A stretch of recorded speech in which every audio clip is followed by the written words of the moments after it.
I am so excited about today's guest. Not only do we go way back, but her message is a message of courage and hope and bravery and inspiration and just everything. So I know you're going to be so glad you listened to her message today. It's so powerful. And she's going to share with you why October is a very special month. You may not even know why, but you will after you listen to her. Stay tuned.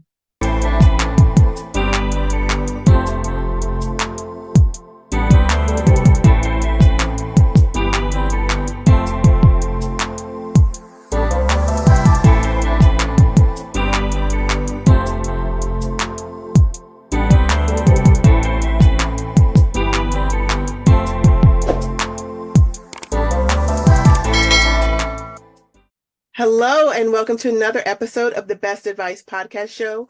I can't tell you how excited I am about today's guest. We kind of go way back, and I just see so much that she's doing, and I'm so proud of her and inspired by her and everything, and I'm sure you will be too. Her name is Tiffiney L, and she's a domestic violence survivor, and then some. You just wait to what you hear today. Welcome, Tiffiney. Hello, how are you? I'm good. How are you? I'm doing well. We go way back. We go way back. I'm so glad you're here today. Thank And you. yeah, and her message, I'm so ready. Okay, so how do you want to explain? There's so much, you have so many facets and you're doing so many Sure. amazing things. I don't know where to start. How do you Sure. start with it? Sure. So I'll begin with exactly what you shared. So I am a survivor of intimate partner domestic violence. In June of 2005, I was stabbed 7 times by the person I was in a relationship with. And in 2006, a year later, I stepped out, started speaking, and I came to a point where I realized I wasn't speaking from a healed space. So I stepped away from it, did some healing work, got into some other areas of coaching, got involved with National PTA. I'm a nationally certified trainer, did some other things. And then eventually I came back to speaking. And I came back to speaking in same message as 2006 when I first began. But now I'm a little more mature. Mm-hmm. I'm a little older, not much, but I'm a little older, and it's needed. What I've come to realize over the years is that, honestly, in reflecting upon my journey, I was ahead of my time. Same, when I tell you, Angela, same message. It just wasn't meant for that time. Yeah. So I am recognized by the United States Department of Justice Office of Victims of Crime for the work that I've done as a survivor advocate on behalf of victims and survivors of domestic violence. So what I've done is taken that story and turned that story into a brand, and the brand is PosiTiff. We can heal from the most traumatic things in our lives in a positive way. We can do it without being negative, without being angry, without, pointing the finger and blaming it on everybody else, because our healing is our responsibility. Mm-hmm. We may not have caused the hurt, but we are responsible for our healing. So what I do and what I've done in my work is empower individuals to recognize that power within and really stand on it. Yeah. Really stand on it. How often do you meet people who are surprised at what you've done in spite of what you went through? It's almost like to say lemons into lemonade is just it's an understatement, right? Honey, every day. So, it's funny because as women, and you'll understand this, as women, we tend to hide. We tend to, play down who we are and what we do. And when I got back into speaking again, and I was going through some different, okay, how do I get out here? You have to be willing to do the impossible, to achieve the possible. And sometimes we get stuck in what that looks like. stuck in, oh my gosh, let me make sure my hair is straight. I ain't got no makeup on today. I got on eyelashes, but oh my gosh, should I really do this podcast? You know what I mean? So we get stuck in the surface level stuff. Mm-hmm. And one thing shifted for me, and I realized it. Ready to transform your life or just tired of feeling stuck? Conquer stress, boost confidence, overcome fears, and more. Unlock your potential with a private mindset coaching session with Angela. Your breakthrough begins here. Visit newmindsetnow.com. So don't wait. Book your session now. I was recognized by the United States Department of Justice, mm-hmm. Office of Justice of Crime, for the work that I've done. Right. So what I began to do was put that at the beginning of who I was. Mm. And I had to embrace it. Because at first I was like, oh, child, they're going to look at you like you? And I had to really embrace it. I was recognized by the United States Department of Justice, Office of Victims of Crime, in 2009. Right. This isn't anything recent. Yeah. In 2009. But nobody asks when, because they see the healed version. Right. And, sometimes people are like, what happened? Wait a minute. No, it didn't. Because sometimes I'll be in situations with other survivors, we're having a conversation and, oh, I'm going to challenge you. Oh, I'm going to challenge you. I'm going to pull that part out of you that you're holding on to, because it's that part that the world needs to see. Mm-hmm. And I'm not afraid of it. I'm not afraid of, being that wall you need to bounce off of. I can handle it. Right. And I often get, you don't understand. And then I hit them. I was stabbed 7 times. You can't tell me, and it's different coming from me mm-hmm. than it is somebody who didn't have that lived experience. Right. I have the lived experience. I can show you. Right. When it happened, I wasn't a nurse. Yeah. I wasn't a nurse. My life didn't look anything like it. It was messy. Mm. It wasn't even messy in a bad way. Mm. It was messy in the sense, as a woman, I didn't understand my power back then. Oh, I understand it now, and I flex it and do everything I need to do with it. Yeah. Yeah. So, yes. So what work did they recognize you for? So back then, and again, it's the same message now, the same thing, it wasn't as common for a survivor to be an advocate and be so open with their story. Mm-hmm. There was a point in, I'll be blatantly honest with you. And that's one of the other things. I'm honest about it, where he and I had reconciled. Mm. And as you can imagine, somebody tries to kill you, reconcile, oh, something's wrong with you. And I was like, no, because what I understood was he had to go to jail for what he did. I never, oh my gosh, I love him, he can't go to jail. No, he has to go to jail for what he did. Mm-hmm. But that doesn't stop those emotions. Mm. It doesn't stop the foundation of what our relationship was. Mm. That was a moment, that was an experience.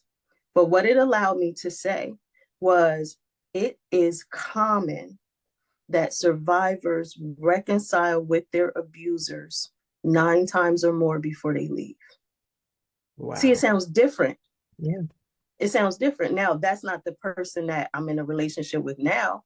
Right. I'm married. I've been married, very healthy relationship, but I can still say that because it's still going on. Whereas, again, there are some people in some spaces who aren't able to say that. And I stood on that and I shared my experience. Yeah. So that was the recognition. I never stopped the advocacy work. So I never stopped the advocacy work. I just stepped away and, did my own healing work. Yeah.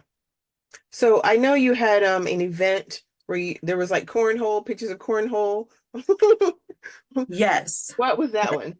So cornhole, I didn't. It's funny that you say that. So I love cornhole. I was supposed to have a whole tournament tomorrow. And I realized that, okay, so I'm receiving an award this weekend in Maryland. Yes. What? Yes. So I'm receiving an award this weekend for I'm so Yes. proud of you. Yeah. So yeah, like Tiffany, like you're just so humble. I'm receiving an award this weekend, and there is a VIP reception for honorees tomorrow. And I Oh, was literally supposed to have a cornhole tournament tomorrow. And I looked at the date. I was like, wait a minute, I'm supposed to be somewhere tomorrow. So, but what the cornhole is it's about initiating teamwork. okay. So I take it out, if I'm vending in community spaces, and Mhm. it gives people something to do. Yeah. So, it's about teamwork. It's about, just being able to say, oh, I can hit that target. Yeah. I can get all four of these bean bags in that target in that. And for me, that's one of the most difficult things that we don't know how to do. Yeah. It'll be on the board somewhere, but Yeah. your healing is that target, that hole that the bean bag goes in. Yeah. And when you get all four of them in, or however many, you're like, got it. Yeah. And that equates to the healing piece for me. So that's why I cornhole. Yeah. Okay. I love it. Thank So you. this month, well, next month, October is a huge month. Can you Yes. explain to the viewers why? Sure. October is Domestic Violence Awareness Month, and it was established and recognized in the 1980s. One of the things that about Domestic Violence Awareness Month, so it's also Breast Cancer Awareness Month. And not that the two are competing, Right. but a lot of people don't realize that Domestic Violence Awareness Month was actually established and recognized in October back in the 1980s. Oh, Long before those conversations and the conversations began about, breast cancer and just really raising awareness. And before Susan G. Komen, took over the pink. yeah. So in my ideology, it's safer to talk about you being a breast cancer survivor because people feel empathy towards you. Right. They're more empathetic, Right. as opposed to the tough conversation about domestic violence. Yeah. See, you will never ask a breast cancer survivor, what did you do to have your breast removed? Mm. But it's common to ask a survivor of domestic violence, why did you stay? Yeah. What did you do that he stabbed you? Mm. And until we are in a space where we allow ourselves to uncomfortably have those conversations, we won't get comfortable Yeah. having those conversations. Yeah. And victims will continue to hide in the shame of their circumstances. We Yeah. want to create safe spaces. Yeah. We want to say, listen, I understand. I get it. I get it. I know you've been married, all of your life. You're a stay-at-home mom. I understand that he said to you, oh, you try to leave, I'm gonna kill you and our children. Because how many times have we seen it happen? Yeah. It's common, unfortunately.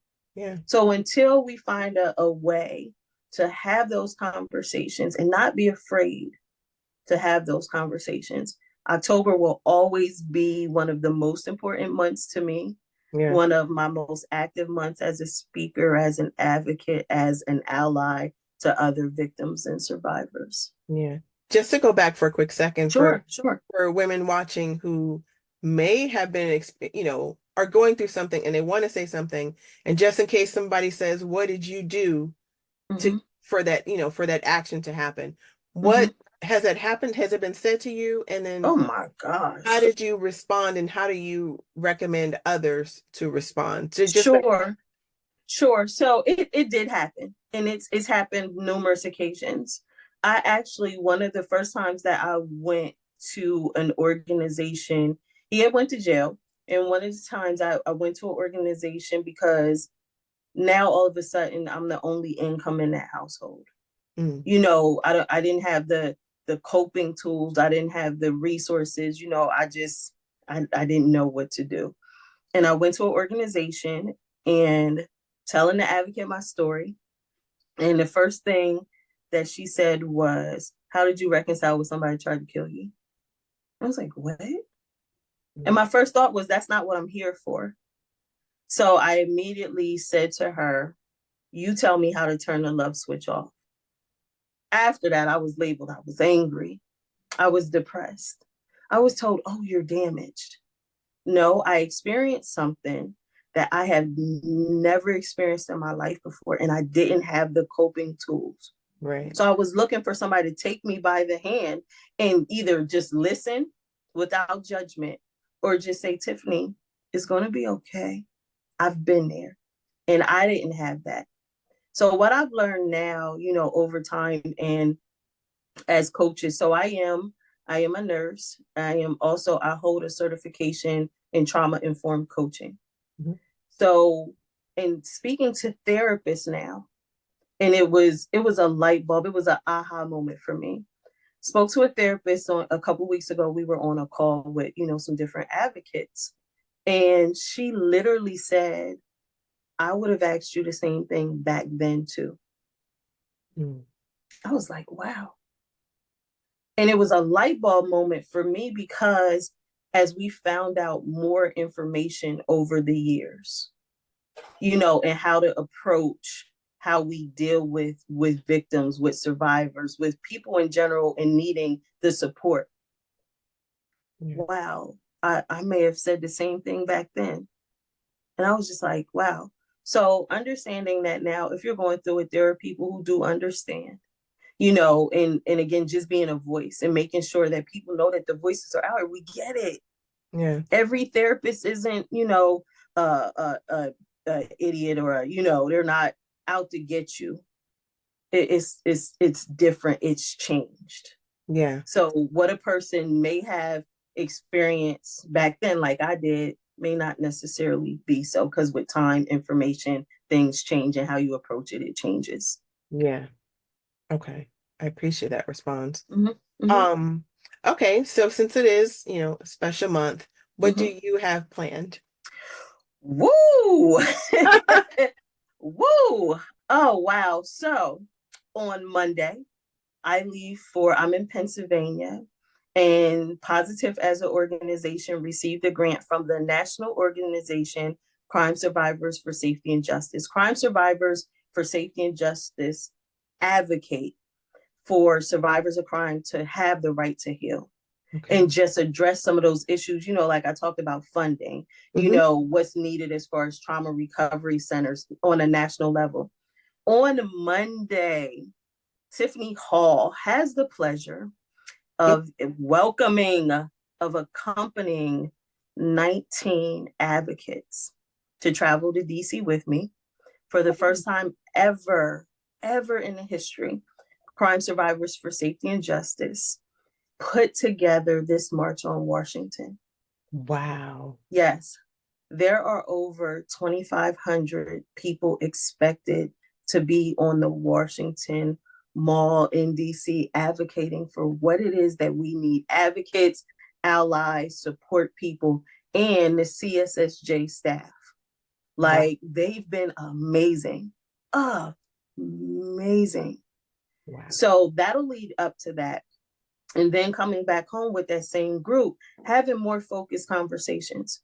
So what we saw on a national level, how do we replicate that at a local level? Right. We're having the Light of Flame Remember Their Name, which is October the 7th. This is the fourth year. It's a candlelight vigil. This is the fourth year that PosiTiff has hosted that. So that will be on the Capitol steps. And then I'm traveling and dibbling and dabbling some places. I also have a Sunday Survivor series where every Sunday from 7 to 9 p.m., survivors of different areas, there's different topics every week. We're going to jump on a Zoom and we're just going to create a community where they share their stories, because people don't realize there's somebody out here who has a story that may connect with you. Oh, yeah. Yeah. And unless we provide those platforms where those stories can be told, people won't know. So there's that. And then, like I said, just some other, things, meetings. But for the most part, that's what PosiTiff Tiffiney will be doing. Yeah. I think it's so, you have some people who think, okay, who have an image of how a woman looks or whatever, who has survived, right? Who is going through domestic violence. You have people who you would be surprised. It could be Mhm. somebody that you work with, somebody that is even your friend, and you don't even know. It's not one type of woman that goes through this. Right, I right. think I think a lot of people don't realize that. And a lot of people, a lot of women in my experience, right, Mhm. feel shame, Mhm. Mhm. and Mhm. they want help, but they feel shame. They somehow Right. blame themselves. And so it's like, if you're blaming yourself, how are you going to move forward? How are you going Right. to get Exactly. help? Exactly. Exactly. And I forgot. Oh my gosh. I'm opening a whole trauma recovery house next month. Oh my gosh. You asked about next month. I I did. forgot about that. So Monday, Hmm. this past Monday, I received the keys. I am opening a positive place. Wow. I am opening a positive place trauma recovery house for survivors of domestic violence. And what brought that back to me thinking, besides I've been exhausted this week, is what you just said. So one of the flagship programs and the key programs is the Power to Change, which is a peer support group. And what you just said is the reason why Yeah. we need to hear and see peer-led initiatives, where you're oh, you went through it, oh, you went through it again, that shared experience. Hmm. You're more prone to come to a meeting, you're more prone to heal if you see other examples of somebody who healed. And what I've encountered more over the past 2 weeks is Yeah. men. Yes. So it's hard for us, we Yeah. hide. I can tell you in the past week, I've had, past week alone, Yeah. 5 men Yeah. who have said to me, I was a victim at the hands of my wife, Hmm. my girlfriend, Girlfriend. somebody Yep. I was dating. I Yes. never said anything because what does that look like? Yes. So if it's hard for us, Yeah. imagine, Yeah. imagine, Yeah. so working on, I have a male who, he is a survivor. So working on some things where we can get them, seated at the table too, to have those discussions. Yeah. Because again, if it's hard for us, Yeah. it's, oh my gosh. And they know with their strength, if Hmm. they fight back. Right, right, So it's right. like, yeah. That's one of the deeper conversations that I'm looking at beginning to have as well. I'm traveling into some high schools, into some universities in October. And on college campuses, it's running rampant, nowhere to go. Hmm. But those conversations, if we begin to teach our children as little kids, just Yeah. had this conversation with someone last week. Keep your hands to yourself. Yes. Stop making little boys and little girls believe Hmm. he or she hits you because they like you. Yeah. Keep your hands Yeah. to yourself. Everybody. Everybody, Yes. our daughters, since we're talking about the men, our daughters, the women, Hmm. we can be vicious. I Hmm. mean, just being honest, Yeah. we can be vicious. Yeah. And I have a son. My son is 28 years old. I am not responsible for how my son may react if you hit, punch, slap him, because you can't control your emotions or you're Yeah. that angry. Right. I don't want to hear, well, your son was a Marine, and your son this, your son. I don't want to hear it. Hmm. If you didn't control yourself on your end, Hmm. just like you said, it's not the person's fault, but as well as the perpetrator, you got to delve into what's going on with you. Yeah. Not just us as the victim or the survivor side, Hmm. but there's something wrong that you would think it's okay. Right. Put your hands. It's a control thing. Hmm. That's all it is it's a control thing. When you don't have control, but understanding you cannot control people. Yeah. And everybody, I always say this, everybody has their breaking point, Mm-hmm. right? Mm-hmm. So you're testing that person's breaking point, Mm-hmm. like, okay. And that's real. I mean, That's real. People in the world, we're dealing with so much nowadays. yeah. Some of us just know how and have mastered controlling our breaking points. Yes. We get to a certain point, it's like, oh, I know I need to come off social media for a minute. Yeah. Those things that trigger me. I need to stay out of those spaces for a moment. And Yeah. everybody has not mastered that. Right. But when you do, Yeah. that's when you become more powerful than you even realize. Yeah. And that may mean removing yourself from a situation. There's power in doing that as well. Yes. That may be your best course of action, and that's okay. It doesn't have to mean a physical response. I mean, not to preach, but I'm just thinking about not my personal experience, but my personal experience through my friends and people I've Right. known both ways. Right. So it's Right. just like, yeah. And even in you saying that, so when that me personally faced with, well, you reconciled. Yes, and everybody's situation is different. I know my situation for me, and we have to, this is the hardest thing, we have to trust that people know their situations and what's best for them, even when we don't agree. Yeah. Even when we don't agree. So you may have that friend and, she's in this abusive relationship or he's in this abusive relationship, and they're always calling you. And you're like, well, why don't you just leave? Well, why don't you just leave? And they decide to stay. Sometimes, and in some instances, that staying has cost a person their life. Yeah. And unfortunately, that's not something that we can take on as that friend. Yeah. All we can do Yeah. is respect. That's a decision that they made. They're making. Yeah. Like it, love it, hate it, agree, disagree. Yeah. It's not our place to say, this is right, this is wrong. It's just what it is. Yeah. As hard as that sounds, Yeah. that's the reality of it. You can't make a person do anything. Yeah. And sometimes in those instances, when individuals choose to stay, Yeah. it has cost them their life. Yeah. It has cost them their life. It's so unfortunate. So unfortunate. Yeah. But we can't find ourselves in a space where we're hindered by, oh, I wish I would have there's nothing you could have done. Yeah.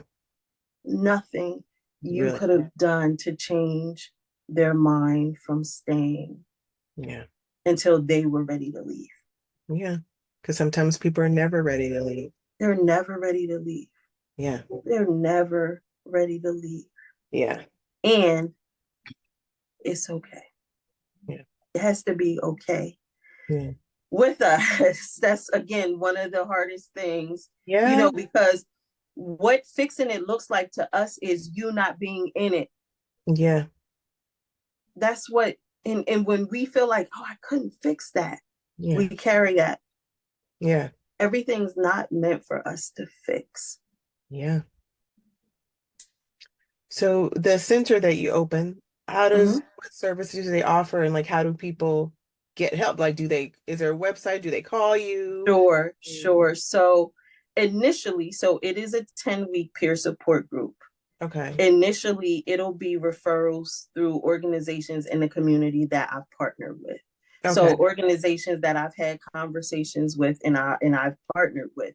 Ironically, it hasn't even opened yet. And I want to say about 3 weeks after we had opened the website up, we had to shut it down. We had an influx of it. We had an influx of inquiries because, again, in my community, this is one of the first instances where you're hearing something from a peer perspective. Yeah. We're not hearing, and then we're in a time of year where so many organizations, depending on what it is, they don't have the funding to provide services. So people are looking for other services. But what a positive place will be is a community hub. A positive place is not a residential facility, even though it says trauma recovery house. The house comes from the building. Okay. Just physically looking at the building, it looks like a house. Yeah. And even with that, we've made some changes to some things as far as how that would be advertised and marketed. Because again, when you think trauma recovery house, you advertise it as such, people are going to pop up looking for help. And, want it to be clear that's not what it is per se. It's not, a pop-up. We don't have shelter. We don't, right. Not yet. And just, again, ensuring that people, survivors, have that solid foundation to build upon after leaving the relationship. Yeah. After, you found your life turned upside down, somebody just taking you by the hand and saying, it's okay. Yeah. I've been there. Let's see what you need. Right. Let's see what missing bricks, are not there in the house. Let's see, where the foundation is weak. Right. And let's strengthen the foundation, which means strengthening the whole person. And let's make sure that, you're not finding yourself in a space where, like you said, you're blaming you. It's not you. It was never you. The only part that was you, and I say this to myself, I had to do some self-evaluation. What was going on with me at that moment in my life? I had just turned 30, that I allowed this to happen. And when I say I allowed this to happen, it doesn't mean that I was responsible for what he did. Right. But there was something in me at that time that was just welcoming that sort of energy into my space. Yeah. Something that needed to be healed, completed. And I now realize, had it not happened, I wouldn't be PosiTiff. So it had to happen. Yeah. There was a purpose. Yeah. Didn't understand it at the time, didn't question it. Yeah. I just, the day after it happened, I woke up in the hospital. I was like, you know what, God, you're going to have to show me, because apparently I've been missing something. Yeah. And whatever you show me, I'm going to be obedient. Right. And some of the things I'll be like, you want me to do what? I don't question the why. I'll be like, you want me to do what? That sounds crazy. And I do it. I'm like, I get it. Yeah. I get it. A positive place this wasn't my plan. Yeah, it wasn't my plan at the beginning of the summer. Right. An opportunity came about. And again, it was one of those things. I'm going to be obedient. I wasn't thinking about moving into no brick and mortar building. Yeah. But God said, I need this story to become so unbelievable that I don't even believe in. And it's my life. Yeah. I'll be like, okay, so I was stabbed 7 times, and now I'm opening this trauma recovery center, and now I'm doing what? Yeah. Me? So making the impossible possible. So for women watching who are not local to PosiTiff Place, can they get help from you? Sure. So we will be offering virtual as well. Oh. And yes, we will be offering virtual as well. And it's just info@positiff.org. That's the email. And that's separate from the whole of PosiTiff Place, just so that we can make sure that when the information comes in and the inquiries come in, that it is what they need, because we don't want to waste their time. Yeah. If we can just funnel them somewhere else to, where the resources are that they need.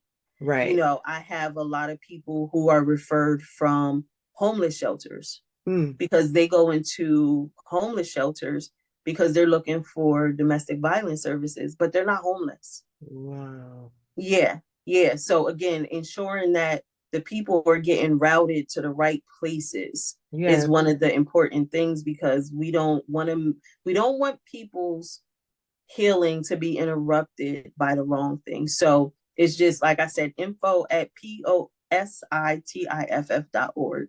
Okay. I'm glad Yeah. you clarified that. I was going to do that. It's not Yes. positive, No, positive. it's not PosiTiff. It's a play on the It's word positive, but it's positive positive. and my name, Tiffiney. Yes. So it's the Tiff from my name Yeah. and the POSI from the word positive. But yeah. So we know like for breast cancer awareness month, they wear pink and things like that. Mhm, How would you suggest people who want to support mhm, for October? What would mhm. you suggest they do, or Sure. the So idea? it's actually purple. Yes, so purple is actually the color for Domestic Violence Awareness Month. That's why people you see the purple, they're like, "Oh, your favorite color is purple." No, not really. It's my brand color, and it all goes along with the story, with your story, your brand, and just what I'll do this for you since we're kicking off. You are my first interview leading up to Domestic Violence Awareness Month. So there is a pin. I do not have it. It is a butterfly. Okay. And the butterfly has the purple awareness ribbon in the center of it. Oh. And the reason why I chose that is because number one, we know the different stages that a caterpillar goes through to become a butterfly. And there is a quote by Maya Angelou that says, "We delight in the beauty of the butterfly, but rarely do we admit what it has gone through to achieve that beauty." So I chose the butterfly ultimately as PosiTiff's thing. Yeah. So anybody who from your podcast sees this and sends their information, I will send them the butterfly out through the month of October. So Oh, from the day that this airs through yeah. the month of October, anybody who sends their information, I will definitely send a butterfly to. Okay. Yep. So they can show their support that way. Love that. Okay. So I told y'all she's done so much. She's doing so much. Anything else you want to share with us before she? Oh my gosh. Because I I know think you're that busy. I know is you have like some stuff I you am have a lot to do. I have stuff and again we know I'm a speaking coach, so I am an expert communication coach starting some new programs in 2025. You and I met because we did International Women's History Month Yeah. together. We'll be looking for speakers for that again too. So, yes, looking for speakers, people who are ready to tell their story. Please, please, please, please, please get in contact with me.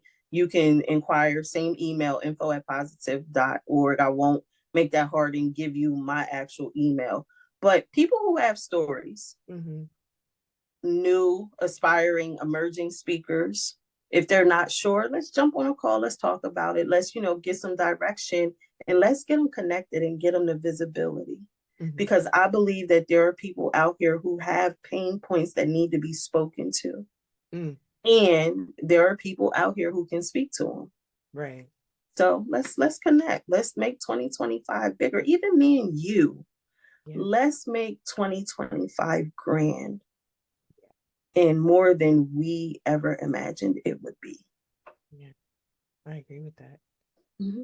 Love it. Mm-hmm. Love it. So thank you so much. Sure, you're welcome. I thank you. And thank you guys for watching. And don't forget to like, comment, subscribe, share this with somebody you care about, because you never know what somebody else could be going through. You never know if they know somebody who could use this. It's such a powerful message that Tiffiney shares, right? And it might be a message that you don't know somebody needs.